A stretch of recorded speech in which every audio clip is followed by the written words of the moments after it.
first impressions video, Mitchell and I get to ride the Roadster for the very first time and tell you what it's like.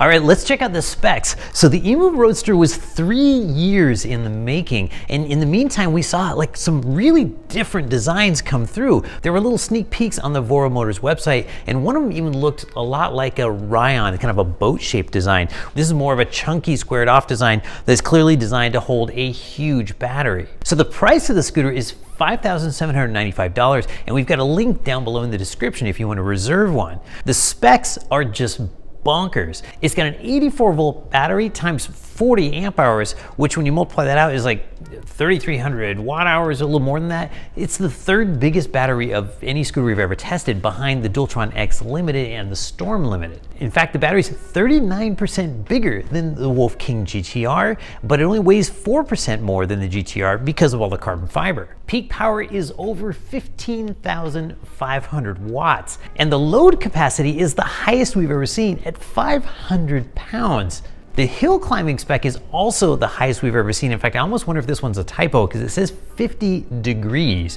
That's more than twice as steep as the steepest hill in San Francisco, so this thing is going to go up just about any hill about as fast as you want to go. The specified range is 74 miles at 25 miles per hour, and that's if you just kind of go 25 miles an hour. But for us, I think we'll see about 60 miles on the range test course because we have a lot of stop and go out there. The specified weight is 139 pounds. We measured this one at 143, but there are going to be a couple changes, which I'll talk about later. The water resistance rating is IPX5, but with a $6,000 scooter, would I ride this in the rain? I don't think I would. All right, I'm super excited to show you the EMOVE Roadster close up because I feel like that's something we really haven't had a chance to do yet, to get you right up close with all the carbon fiber and all the little details. There's a lot to see here. Let's check out the display. So this is basically the same display we saw on the EMOVE Roadrunner Pro, and it's just really well laid out, really nice to look at, and very easy to see out in direct sunlight. The buttons are very similar to the ones we see on the Nami. We've got like the same set here and the same headlight and turn signal buttons over here.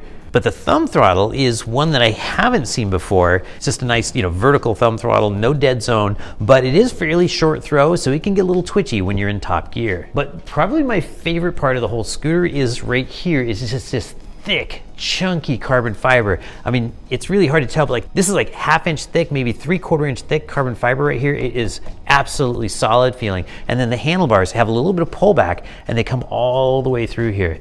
It's just gorgeous and just really well made. And you can pick up little bits of inspiration from other scooters here too. If you look at the shape of the stem, it's kind of like a flattened octagon right here. And then if we look at the Dualtron X right next to it, it's really similar style. And also similar to the Dualtron X, if you want to fold it, you're going to need tools because there is no hinge on this scooter at all. You unbolt these 3 Allen bolts right here, pull the stem up, and just lay it on the deck if you need it to fit in the back of an SUV. And then down here, it's got beautiful carbon fiber fenders, and they're really thick. Sometimes you get carbon that's just really flimsy and feels like paper, and these are like structurally solid carbon fiber. And the wheels are pretty cool too. We've got tubeless tires, but they're on split rims, which normally just don't go together at all. They've done something that we've seen only on Dualtrons before, and they've got a split rim with an O-ring in the middle that seals it shut. So you get the advantages of a tubeless tire and the advantage of split rims for easy tire changes. You also get adjustable hydraulic suspension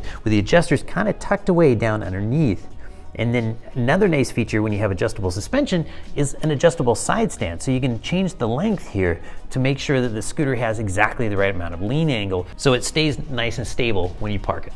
And then up at the front, it includes an adjustable steering damper, which is nice for high-speed riding. I didn't feel the need for it for regular riding, but when you let the throttle at super high speeds, it's nice to have because it'll reduce the chance of getting any kind of wobbles up at the front. And you probably notice a little modifications that we made here, and this comes with this beautiful shiny deck covered in carbon fiber, but for our top speed run, we went ahead and cut some strips of grip tape just to be safe and keep our feet planted on the deck as we were riding.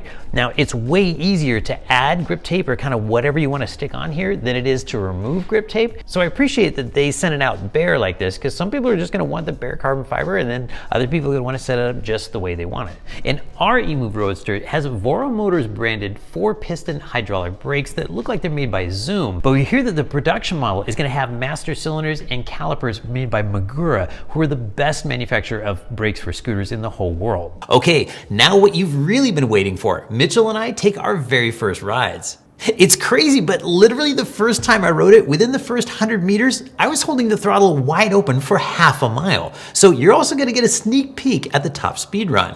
What's up, Rider fam? We are out with the EMOVE Roadster, potentially the world's fastest production scooter. Paul's gonna ride it, take it up to the top speeds, and I am going to ride it and not take it up to the top speeds because I do not want to die. But I will try to see if I can get it up around 70 miles an hour. I feel like that's my my upper limit of tolerance right now. I'm very nervous. So we're getting ready to go out right now to do the top speed run on the EMOVE Roadster, and I lost sleep over this last night. We're kind of hitting a new level of stupid right here. I mean, we're really gonna start focusing more on 0 to 30 times because that's really what matters most of the time. This top speed stuff is kind of getting crazy. I kind of said I wasn't gonna do it anymore after the GTR, and I saw 76 on the Speedo, it was 69 with the wind in my back, like real GPS 69 miles per hour. But nobody knows how fast, for sure, the EMOVE Roadster goes, and this is the only way to find out, and so we're gonna do it. Oh.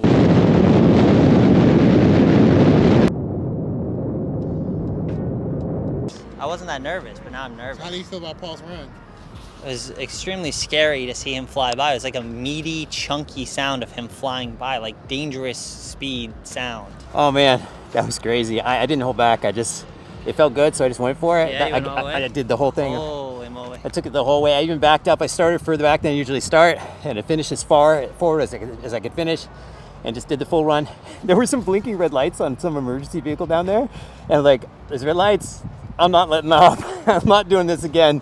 And so I just kept going, and it was fine. And then turned around, came back.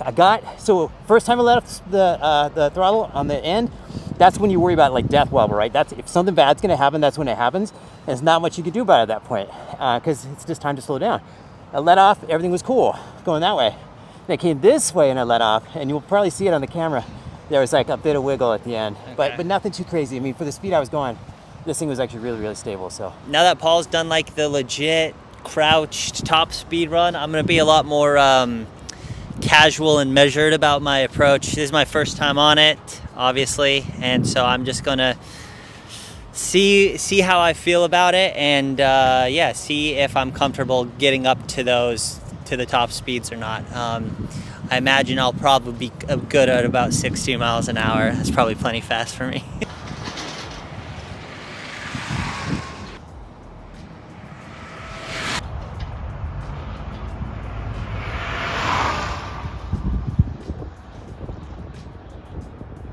By far the most stable scooter at that speed I've ever tested. It's like super confidence inspiring. The steering damper is super good, the tires are nice and wide, you feel really, really planted on the ground. It obviously was the fastest I'd ever gone because the wind was literally lifting my helmet off of my head. Like, I just got a haircut, and so that didn't help, but like I couldn't keep my helmet and goggles on my face properly. It was insane, and I wasn't even crouched down as far as I could have.